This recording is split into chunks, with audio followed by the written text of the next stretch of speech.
So those of you who, like me, support Ukraine find it very easy to believe that Russia is about to collapse, or they can't keep up the spending, or they're going to try to find an off-ramp, or they want the war to end. I don't believe that's true. I don't believe that Russia actually wants the war to end. I think that Russia has no less will to fight today than they had when they first invaded. And there's evidence for this. And I'm going to show you some of this evidence in this CNN video where we're going to watch what they have to say about military spending. But before we do that, let's think about other things.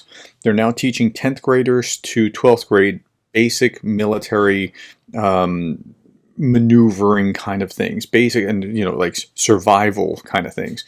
That's preparing them. The textbooks have changed to have the Russian narrative about how Ukrainian Nazis forced them to do that. There's all sorts of evidence that Putin is in this for the long haul. Now, I think something will change somewhere along the way. And I think rather than just a military ending, there will be economic conditions pushing on the military conclusion. That's my 2 cents of how I think that this will go when we get to the end. But I don't think that we're anywhere near that yet. Here's a CNN report just yesterday talking about how Russia was ramping up their military spending. So let's hear this and I'll chime in at a couple of places. As the war in Ukraine grinds on, Russia is ramping up its military spending. A new report reveals Moscow has doubled its defense spending for this year so far. Okay, now first question we have to ask ourselves is doubled it from what? If it was 50% and you doubled it to 100%, that's one thing. But if it's 5 and you doubled it to 10, that's quite another. And that means you have a lot of room for growth. Claire Sebastian has the details. In Russia today, military production is sacred. Yeah, and so this kind of thing actually does happen where the Russian Orthodox Church is blessing the military hardware. There was one priest who blessed a monument to Stalin, although the Russian Orthodox Church, to its credit, did come out against that. But I mean, the church is in the pocket of the state within the Orthodox Church is in the pocket of the state. Russia's main tank factory showing off its latest shipment and a choreographed glimpse into the strain of wartime production.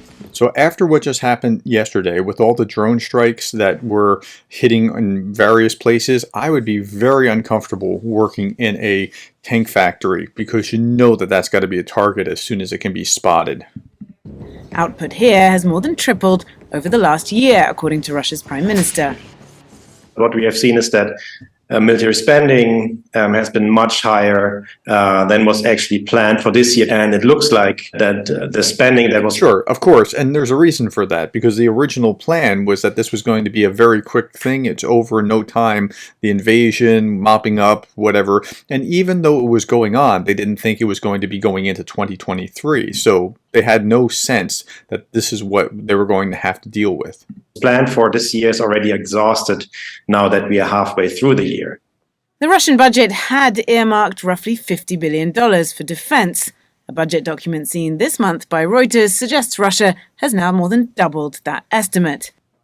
Okay, so again, there's a reason for it. It was not intended. It was that they're still fighting is surprising to them. Think about it like this. They thought that they were going to beat up a kitten, right? They have a cat. So they pick up the cat and they're like, oh, I'm going to strangle you, cat. And they realize they have a wolverine on their hands. Wolverines are one of the fiercest animals in nature. Pound for pound, they could, I mean, if it was the size of a bear, it would destroy a bear, right? And now they have a whole different problem set on their hands, so they have to double their military spending. Experts say it could be even higher. It looks as though, expressed as a percentage of GDP, it could be anywhere between 8 and 10% of GDP. So if we think as a proportion of GDP, it could have almost tripled. Okay, so 8 to 10% of GDP. Okay, so they still have room to expand. So I hate to be the bearer of bad news, but they really can't. They could double it still. Now, it would be painful. It would cause inflation. It would be low quality of life for Russians. But I don't think Putin and the leadership in Russia really cares about that. They have a long way to go before they break, and they have no intent or no desire to stop. I'm convinced of that. Surprised in any way by this? No, is the honest answer. Никаких ограничений по... President Putin was very clear. There are, he said last December, no limits to military funding. And he means that. He means there's no limits to doing this because his legacy, his ego is at place, right? So Putin wants to go down in history like Nicholas or Catherine or previous czars. He wants to go like, I'm Peter the Great, I'm Putin the Great. I mean, that's how he wants to be remembered, and he will do anything that he needs to in order to secure that. Now, when I say that, I'm not talking about nuclear saber rattling. I'm just saying he is going to ramp up military spending till he can't. That's the key, till he can't do it anymore. And yet, as Russia's annual weapons exhibition got underway this month, the Teflon had started to come off its wartime economy. Military spending helping fuel a resurgence in inflation and a plummeting ruble, prompting an emergency rate rise from the central bank and putting even the most loyal Russians on edge. Sanctions and lower prices also sent Russia's vital oil and gas revenues plummeting in the first half of this year. But prices have been recovering over the... And they need the oil and gas revenue. I saw an article today, India saying, we're not political, we're just going to get the cheapest crude from wherever we can. Okay, India is indirectly, as a consequence of that policy, helping Russia kill Ukrainians. I understand they wouldn't say it that way, but they're just getting the cheapest oil that they can on the world market. Russia, their military budget is, not the military budget, their entire federal Russian budget is, about a third of it is based on oil and gas revenue. And if that gets choked off, if the Ukrainians can figure out how to, with drones, attack oil and gas where it's being pumped and knock that out of being able to be sold, I think they win. It'll be a while before there'll be a lag between doing that and winning, but I think they win if they can simply knock oil and gas offline, because it will so choke the Russian economy.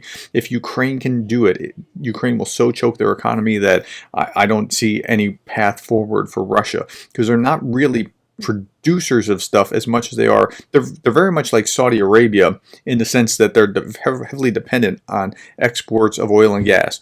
If tomorrow solar power somehow there was a revolution in solar power where we didn't need oil nearly to the degree that we do, or gas nearly to the degree that we do, Russia would be in a world of hurt, as would Saudi Arabia and other oil-producing nations that are dependent upon that. Summer. Russia is still earning a huge amount of dollars and yuan and euros by exporting energy and other resources.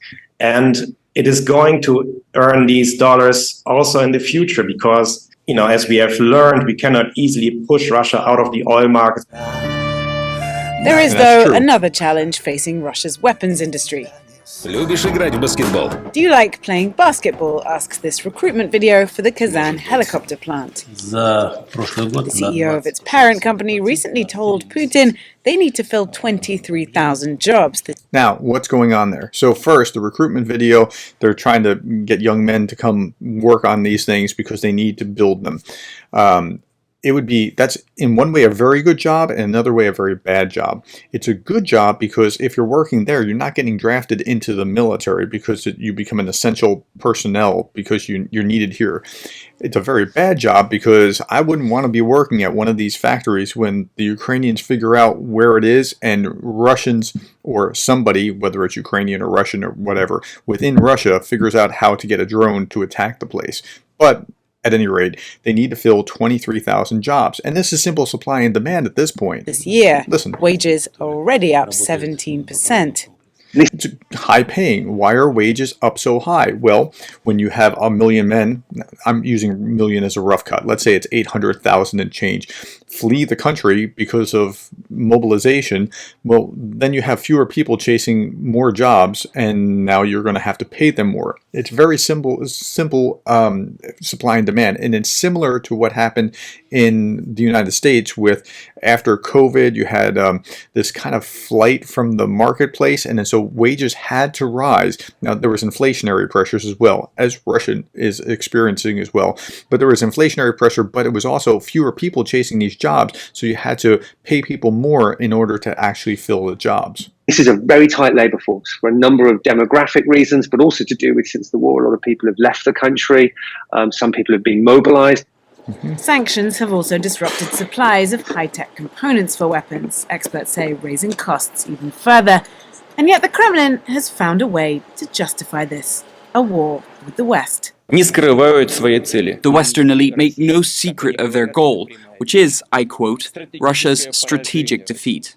So the Russian population have been presented with that view, so they're being prepped, they've been prepared and shaped to expect that they're maybe going to have to spend more money.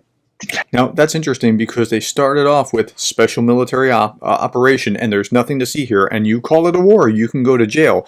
But now it's shifted over time to the West is at war with us, even though it's a special military operation. It's kind of hard to follow. Take more of a hit on living standards to fight against such a powerful adversary. A fight now happening on the front lines and in the factories. Sebastian, CNN, London. After days of uncertainty, Russia says it has confirmed that Yevgeny Prigozhin was among the 10 people killed in last. Okay, so we're going to stop there. So yeah, that's pretty much it. I don't see that Putin has any less will to fight now than he did on day one. He's going to go until he can't go any further, and that's just the reality of that. Okay, I know that's not comforting, but I think that's realistic, and I think I'm showing you like how it's going to go, even if I would prefer that it goes a different direction. All right, thank you for the likes, the shares, the subscribes, the coffees, and thank you for being the kind of person that cares about Ukraine. I'll be back tomorrow, and I hope you will be too.